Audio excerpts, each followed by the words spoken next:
Well, let's talk to Charles Ferguson, who's the president of the Federation of American Scientists and author of the book Nuclear Energy, What Everyone Needs to Know. He joins us from our studio in Washington. Thank you very much for joining us.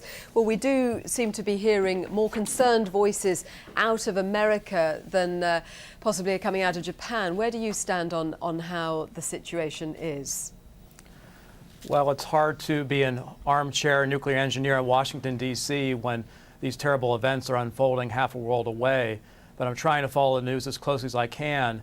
And one concern is that we're getting somewhat different stories from different people. On the one hand, we hear the chairman of the Nuclear Regulatory Commission, Gregory Yasko, yesterday telling Congress that he had information that the spent nuclear fuel pool at Reactor 4 had emptied.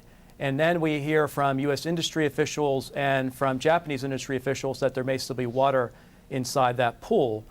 Meanwhile, we're hearing different accounts about the radiation levels, and we have differences in terms of the recommendations for evacuation zones. The U.S. is recommending an evacuation zone up to 50 miles away from the plant, and the Japanese authorities have an evacuation zone that's much smaller.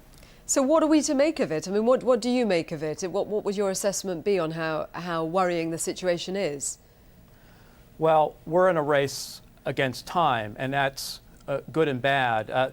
Things are potentially going to get better if they can get reliable coolant flow through the nuclear reactors and the spent fuel pools. But it's now very dangerous because of the increased radiation levels. So the plant workers there on site, they're obviously taking a significant risk. And they've reduced the crews there around roughly 50 or so people, and they're rotating in people. It's my understanding that they've asked older workers to volunteer to work at the site so that younger workers are spared the increased radiation exposure. So that's an indication that not that people are going to be literally suffering from radiation sickness. It's not clear that the radiation levels are that high, but they could get that high. So it could potentially get worse than it is now, or things could get better if they get the cooling under control and they get reliable off-site electrical power to the plant. And if they don't get the cooling under control, what would the worst case scenario be? And if that were to happen, how much notice would people have of needing to leave the area? Right. I mean, that's the biggest concern, I think, in terms of giving people adequate notice so that they could leave the area and so they have enough time to do it in an orderly fashion. We don't want to run the risk of people getting into automobile accidents trying to leave the site and suffering injury or perhaps death inadvertently because they're trying to get out of that zone quickly. So I think the Japanese authorities have to clearly communicate in a very timely fashion when they have indications that radiation levels could get significantly worse.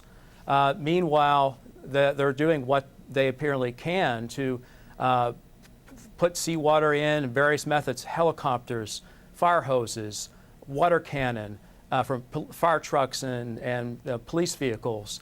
It looks very desperate, but this is what they need to do to try to get the situation under control. Charles Ferguson, thank you. You're welcome.